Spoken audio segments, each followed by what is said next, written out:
Hey everyone, how are you guys doing? If you're new here, my name is Dani.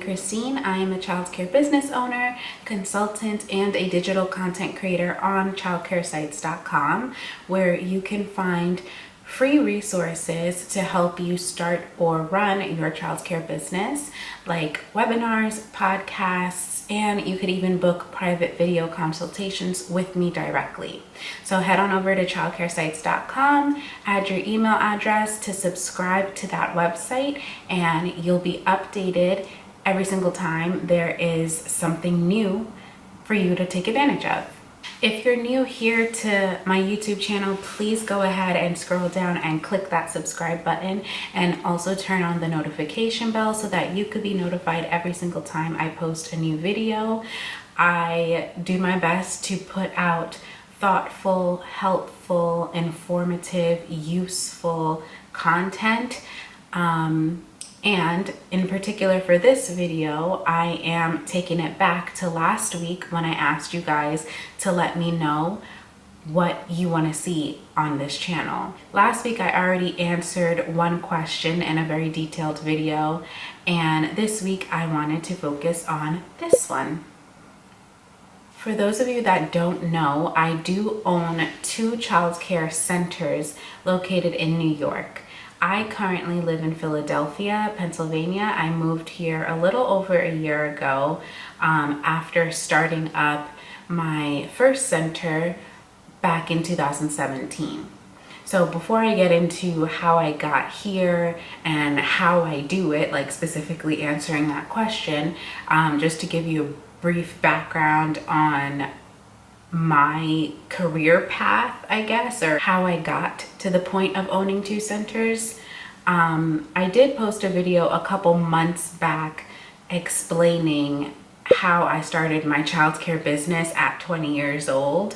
I'm 27 now, so it's been 7 years as a childcare business owner for me. I started out in the industry in general back in 2010 as an assistant teacher in a daycare center in my hometown, and then in 2014 I left that position to start my own home daycare program. For about 2.5 years, I did that alone, just running a home daycare program.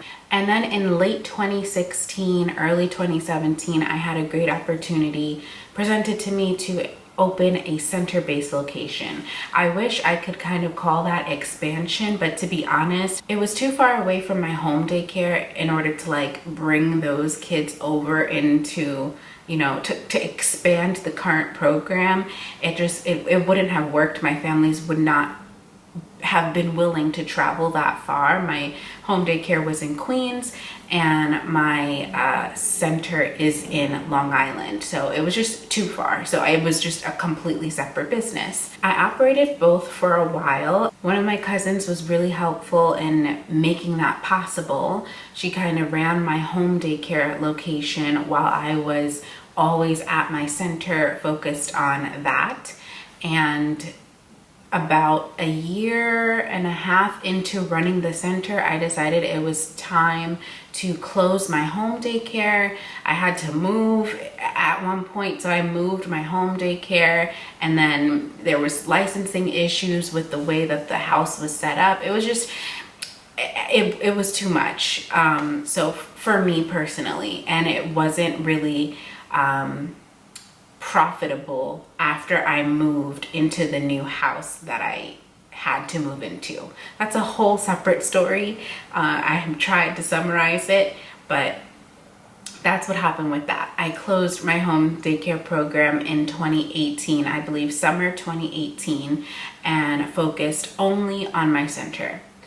I have always had it as a vision of mine to have multiple center-based locations. I can't tell you how many, and maybe that's not a good thing. Maybe in order for me to actually like make that happen, I do need to have very specific targeted goals, but I don't. I just know that I love the process of expansion and licensing. So even from the moment that I opened the first center, I was like, I need to get prepared because I'm going to open another one. And I was the director of my first center.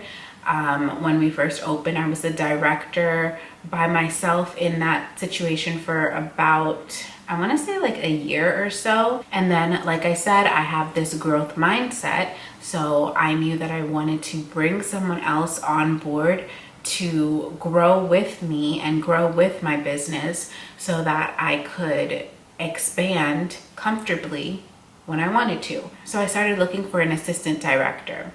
I found one. I hired an assistant director about a year into running the center, and I started training her from the moment she was hired to kind of do the things that I was doing, which was a lot.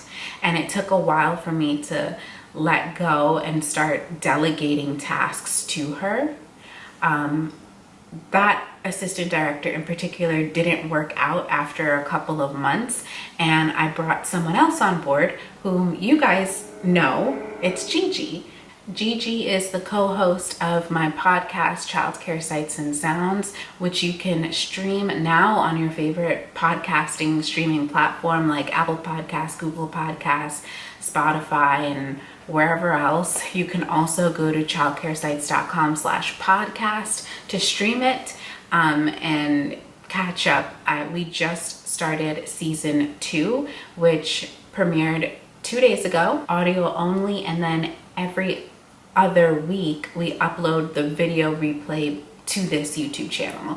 So you can, there's a whole playlist on my channel. I'll leave it linked down below. You can get to know Gigi and hear like some of the struggles and successes that we go through as childcare center administrators. Gigi actually started out in my first location and not my first center as the lead teacher for our school age class. And once the first person that I hired as an assistant director didn't work out, I saw how Gigi interacted with families. I saw how she interacted with the rest of the staff. I saw how she just really knew how to deal with people, and how she always had a positive attitude and mindset and was a go-getter. And like, I just knew that she was administrative material. So very quickly into her employment, I began to put in her mind that I wanted her to take on the assistant director role, and she did. So about a little over a year, I had her as my assistant director while I was still on site as the director. Fast forward, like I said, about a year, a little over a year with her in that position, I wanted to move. I wanted to move for personal reasons that I don't think are relevant here in this video, to be honest. Maybe I can talk about it in a different video. But I wanted to move to Philadelphia specifically. I wanted my business to be able to operate without me having to be there every day, because I was spending like 12, 13, 14, 15, 16 hours a day in my center, and that wasn't healthy. I had no personal life, and I needed a break. So with that said, I knew that I was at the point where I would feel comfortable leaving my center in the hands of the administrators that I had in place. Now, what I did not want to happen was I move and now Gigi takes over all of the stress that I had as a director of the center. I didn't want that to happen, and she has no support or no backup. And I knew I couldn't, that's not even legal. The amount of hours that I was working as a business owner had to be different for an employee, right? I can't force an employee to work 16 hours a day. I can't expect that of her, and have her keep the same passion and loyalty to the business. So I knew that she was going to need help. At that point, I decided to bring promote 2 other people to help support her in administration. So we gave Gigi the title of operations manager, again, forward thinking of when we were going to expand into multiple locations. I knew that Gigi was the only one that I trusted to be able to freely leave each location and make sure that things were okay at any center, any crisis that would have happened. I know that Gigi had the ability to handle it. So I didn't want her to have to be locked down in one center, because in New York specifically, someone that is labeled as a director of the center, according to licensing, is only responsible for that center. She would have been expected to be there full time and really basically would have no business going anywhere else to supervise any staff or children. It would have been a licensing issue in the future. So I didn't want her to be locked down to one location, so I gave her the operations manager title so that she wouldn't have to have her name on our license at the first location. Keep in mind, second location was nowhere in sight. It wasn't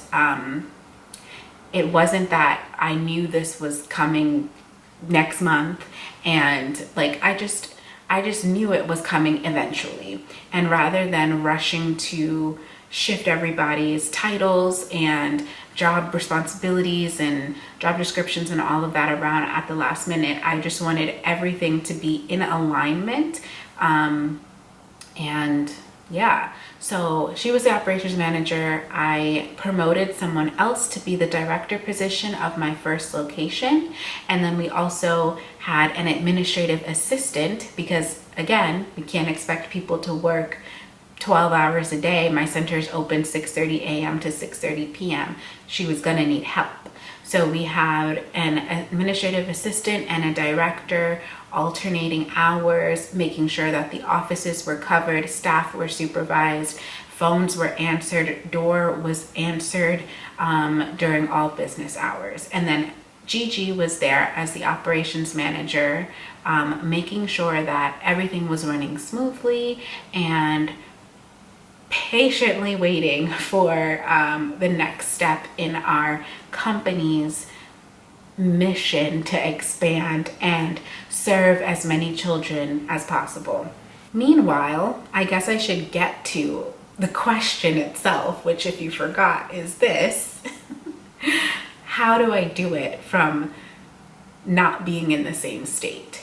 Even though I'm not physically in my centers every day, I am a very hands-on owner. I'm someone that still struggles with delegation and just allowing my administrators to take control of every situation.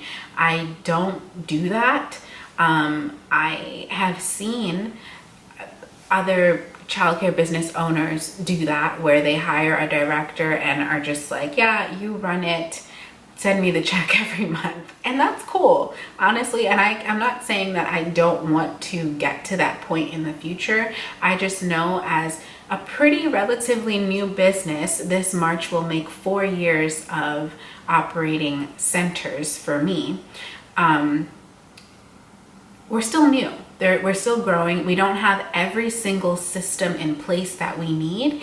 And I need to be heavily involved in the operations in order to see what works and to make sure that it aligns with what I want as the owner of the business. It's my brand, right?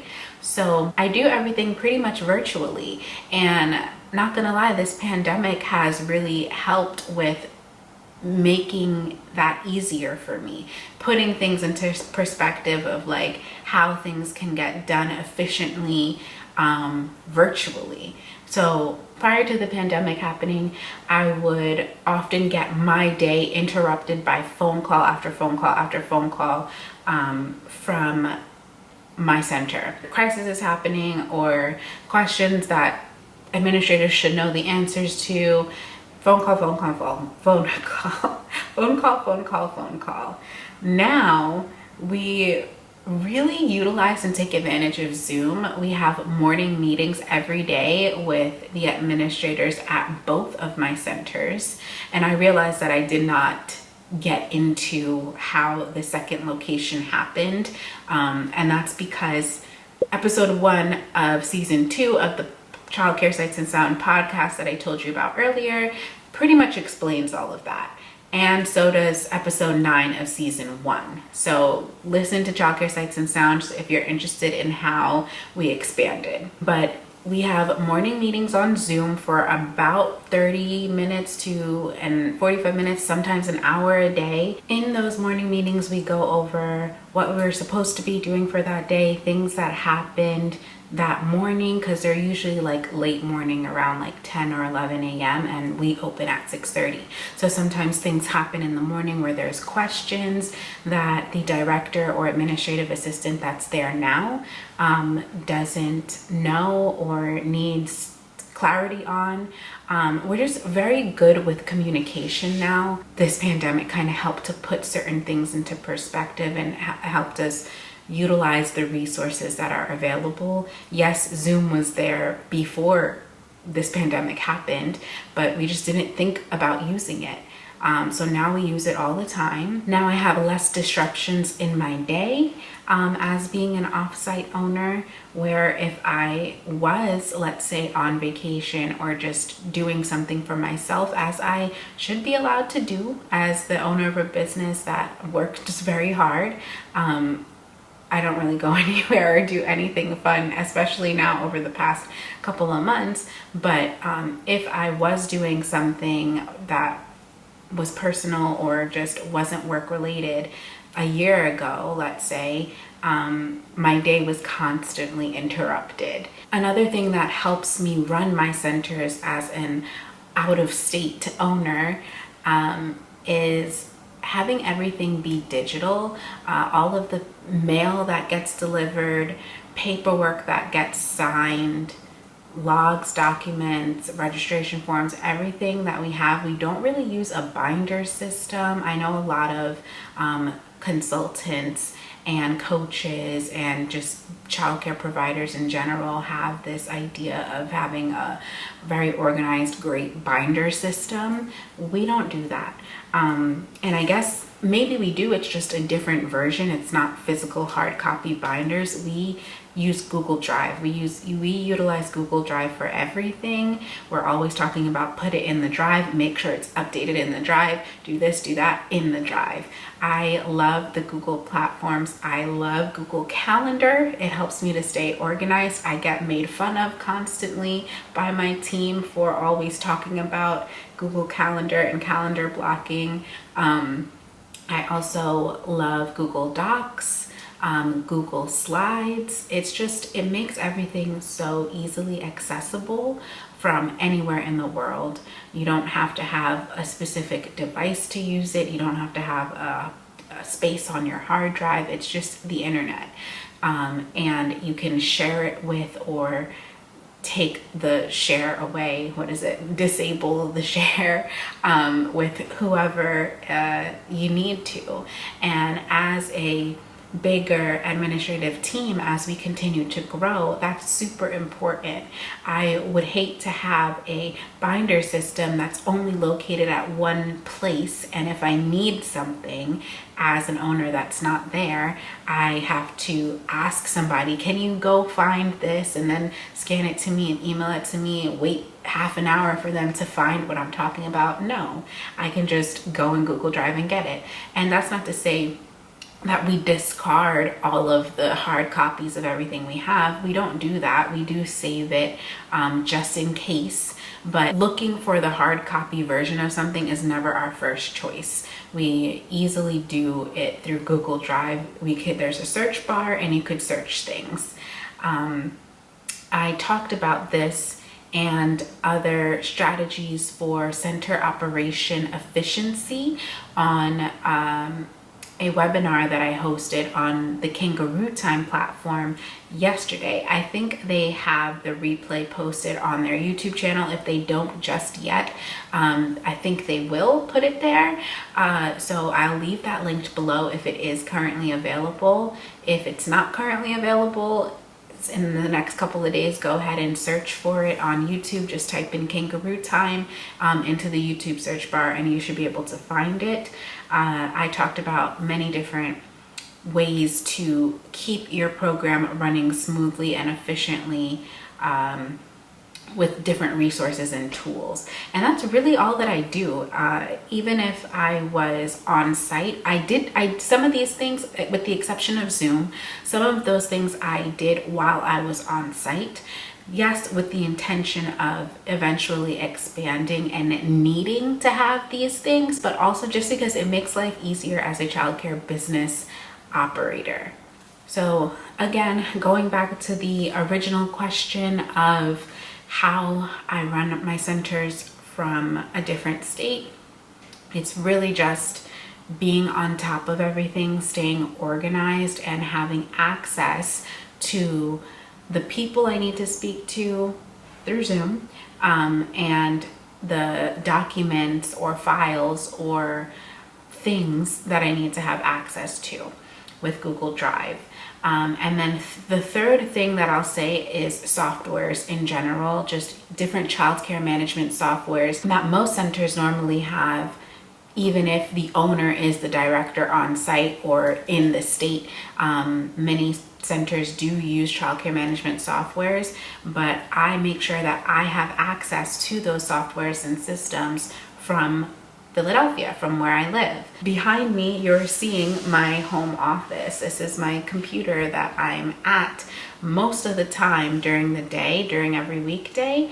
I sit here and I do what I need to do. If it's claim related paperwork to make sure that we get payments on time, or if it's checking up on something or doing a video call. Right now we're doing interviews virtually. All of that can happen from any office, whether it's on site in the centers or at home in my home office. Another thing, you might be asking, well, if you're not there all the time, how do you really know what's going on? I will say that I do struggle with anxiety. It's hard not knowing exactly what's going on at all times, but I don't think that I need to. I think that what I need to do is put the right people in place and make sure that they have the training that they need to have, whether it be administrators or teachers, but making sure they are trained properly and understand the consequences of not doing the right thing. I do have access to all the cameras in all the classrooms and offices within my center, so I do see what goes on during the day. Whenever I want to, I can go on the app on my phone and go to any classroom or just all the view of all the cameras and see what goes on. Our cameras do record. Our teachers do know this. I have brought up recordings of things that were done wrong during staff meetings and stuff. I often, if I see something that I don't like, I will say something. I will tell the administrators that are on site that so-and-so is doing this and that is not how it's supposed to be done.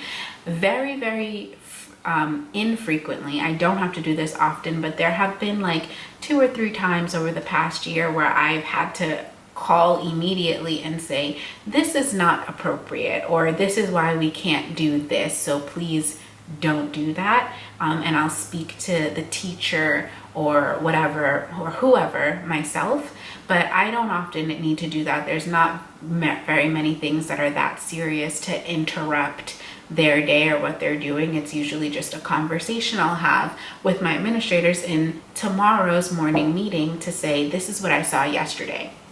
But I'm not sitting here watching the cameras all day, every day. I will say that I was, when I first moved, about a month or 2 into my move here to Philadelphia, I was watching the cameras way too often.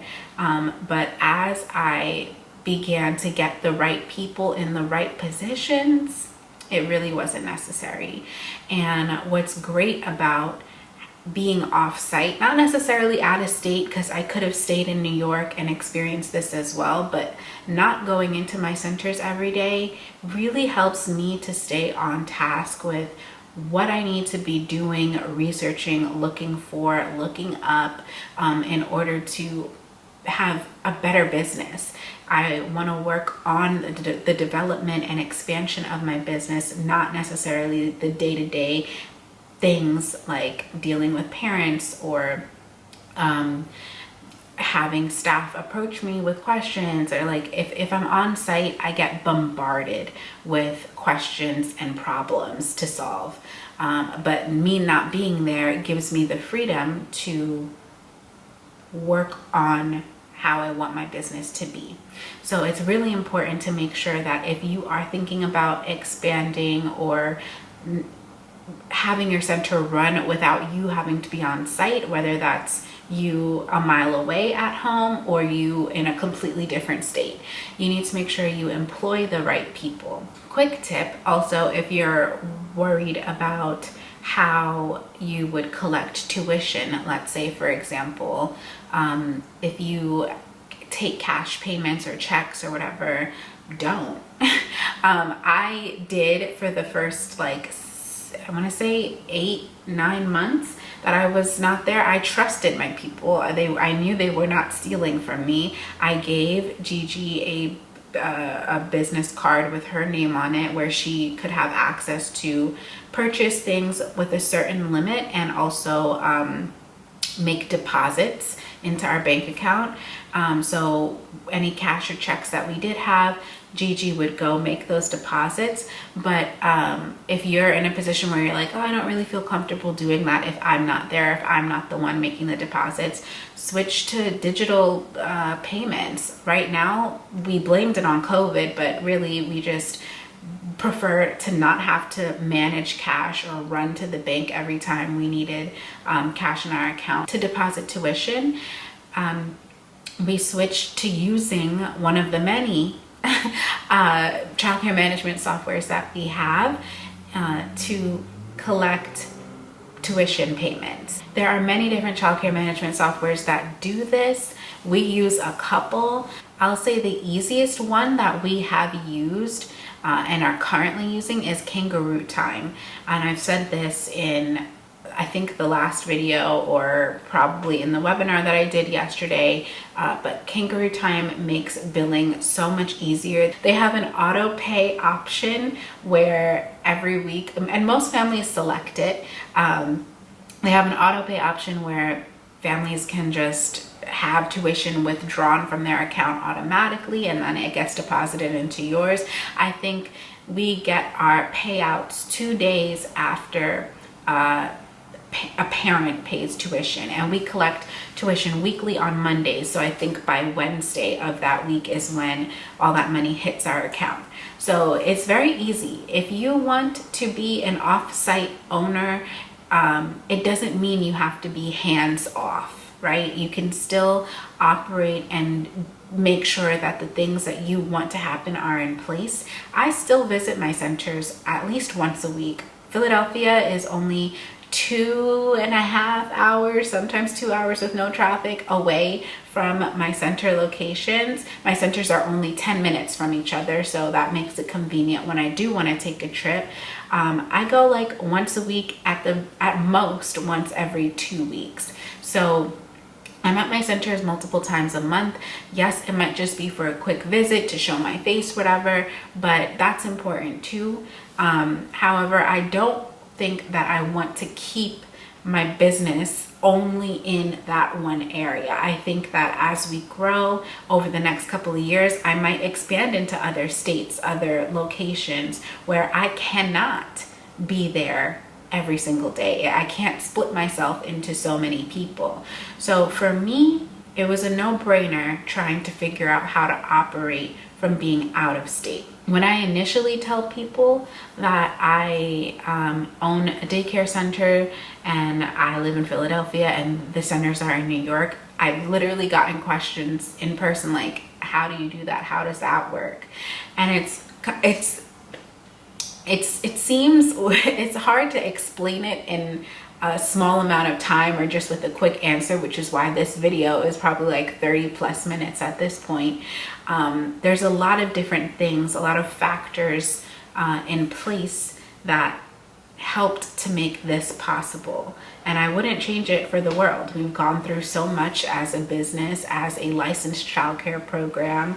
Over the years, we've learned a lot of lessons, and we're still learning lessons, but we're growing and we're good. I'm happy with the status of our business, our relationship with our licensors, our reputation within the community. All of that is great, and it's all happening with me not being there every day. If you want more specific details or more information, or if you have specific questions about how you can do this, definitely visit childcaresites.com/DaniChristine to book a consultation with me. I'd be happy to help you.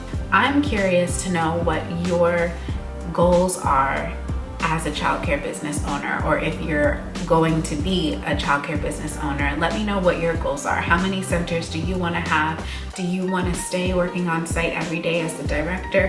Do you want to move to a different state and have your business run on its own? There's endless opportunities and scenarios and goals that you could have out there. So leave it in the comments below. Let me know what your thoughts are. And if you do have any more questions, let me know in the comments below. Maybe I can make it into a separate video. But like I said, if you want your questions answered fast, then go ahead and book a consultation by going to childcaresites.com/DaniChristine. Thank you so much for watching. Like this video if you did. Again, turn on that notification bell, and I'll see you guys in the next one. Bye-bye.